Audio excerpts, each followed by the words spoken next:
Et voilà, par cette loi, le RN veut supprimer les allocations familiales aux parents qui verraient un de leurs enfants commettre un délit, fût-il mineur, comme un vol de paquets de spaghettis. Vous dites, pour la justifier, viser particulièrement les parents dont les enfants ont participé aux révoltes suite à l'assassinat du jeune Naël. Je vous donne donc le témoignage de Marine, infirmière aux urgences, mère célibataire de 3 enfants, dont un des fils, Jordan, 16 ans, a participé aux révoltes urbaines de juin dernier.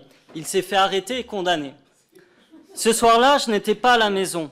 Je n'ai pas pu empêcher Jordan de sortir par solidarité avec ses amis. Il a été pris par l'ambiance de groupe. Vous savez, on travaille dur et tout augmente. La moitié de ce que je gagne part dans mon loyer. Alors parfois, en plus de mes gardes, je travaille en libéral. Je ne rentre que tard le soir. Marine, comme ses voisins, vivent dans un quartier difficile.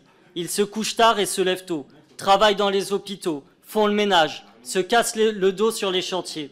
Ils font partie des essentiels de notre pays qui élèvent leurs enfants du mieux qu'ils peuvent quand la précarité du travail et les bas salaires leur laissent une seconde pour souffler. Voici donc que, comme seule empathie à leur égard, vous proposez non pas de réinjecter massivement des moyens dans les services publics et l'éducation, mais de donner des leçons de parentalité punitive allant contre les principes de liberté publique et de solidarité nationale. Cette loi, c'est aussi l'injustice sociale. En effet, si l'on suit votre raisonnement absurde, pourquoi seuls les parents allocataires seraient concernés par ces sanctions? Que faites-vous des ultra-riches? Rien là-dessus. Vous dites aimer les familles, mais visiblement pas celles des classes populaires. Cette loi marque donc votre mépris à la fois pour les droits de l'enfant et pour tous les essentiels de notre pays.